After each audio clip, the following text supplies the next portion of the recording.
In today's video, I'm going to teach you how to give control, or remote control, to another participant in a Zoom meeting. This feature can be incredibly helpful when collaborating with colleagues, assisting others with tech issues, or even conducting a training session. Let's walk through the steps to ensure you can seamlessly hand over control when needed. To start, as the host or the person who's sharing the screen, you will begin by initiating a screen share. Once you have your screen shared, the toolbar should appear, probably along the top of your Zoom window. This is where all your interactive features reside during a meeting, and it will be essential for allowing someone else to take control. Now, in this toolbar, look for the button labeled Remote Control.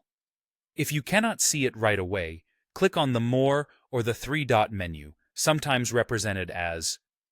Every Zoom version can be a little different, but you should find the option here. Click on the Remote Control option, and this will bring up a list of participants in your meeting.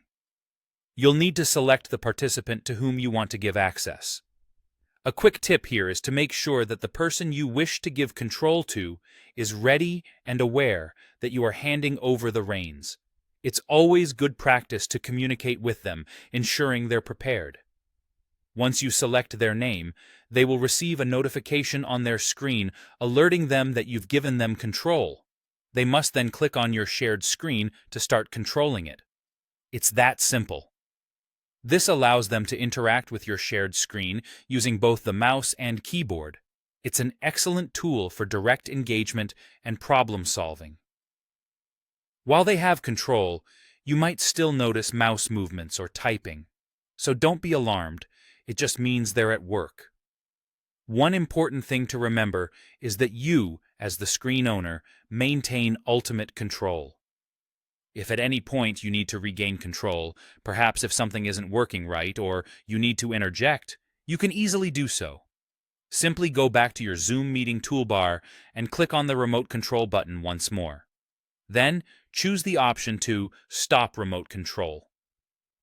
This action will immediately withdraw access, handing back all control to you. It provides a secure way to ensure your meeting stays on track, since the ability to give or remove control is always in your hands. That's all there is to it. With these steps, you can confidently share and manage control during your Zoom meetings whenever the situation demands. Thanks for watching, and I hope this guide has been helpful.